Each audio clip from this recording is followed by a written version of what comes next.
We chose this site because it is one of our nesting sites along the windward side of the island. What I would like them to take away from this experience is to let them see the consequences of their actions. Because as children, you see this at bus stops that they would be sitting there, they eat something and then they throw it on the ground or throw it over a wall. I want them to see what happens when they allow all of these garbage, because sometimes these walls are next to rivers and these rivers take the garbage to the sea. It's not going to stay in the sea forever. It's going to come back to the land, and it's going to land on our beaches. Our beaches that we use for recreation, for tourism, for nesting, for the turtles. Right now, the area has a lot of solid waste in terms of garbage. We have a lot of driftwood and mainly sargassum weed. The sargassum weed poses quite a threat to the turtles. When the turtles leave the sea, they have difficulties getting on the land to lay their eggs. And then when the eggs are hatched, it is even more difficult for the hatchling to get out to sea. So what the students and I are doing in terms of the forestry services, we are clearing some 10 feet apart from the sea onto the land at 20 to 30 feet interval along the beach, because it's quite impossible for us to get through all of the sargassum at one time. So at least we are creating a roadway for the turtles to enter and to re-enter into the sea. I find it important for us to stop littering and the pollution, because we depend on the environment. Wildlife also depends on the environment.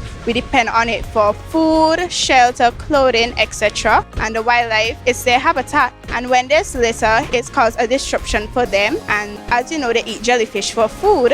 And when you throw plastic bags into the beach and all those stuff and the rivers and they end back up into the sea, turtles will eat them and cause them to die. And I'm just saying, let's just stop the pollution. Let's clean up our beaches. We have nice beaches in St. Vincent and Grenadines. We make money off it from tourism, and it's just our natural resource that we need to stop littering. I say this is a learning experience for me, because where my beach is in Bayou, it is very dangerous, and since persons do not like to clean, they always litter and so. I take a walk, go down to the road, I see a whole heap of garbage at one side. It is not healthy. It could cause many diseases for persons, and I would like to say keep your environment clean.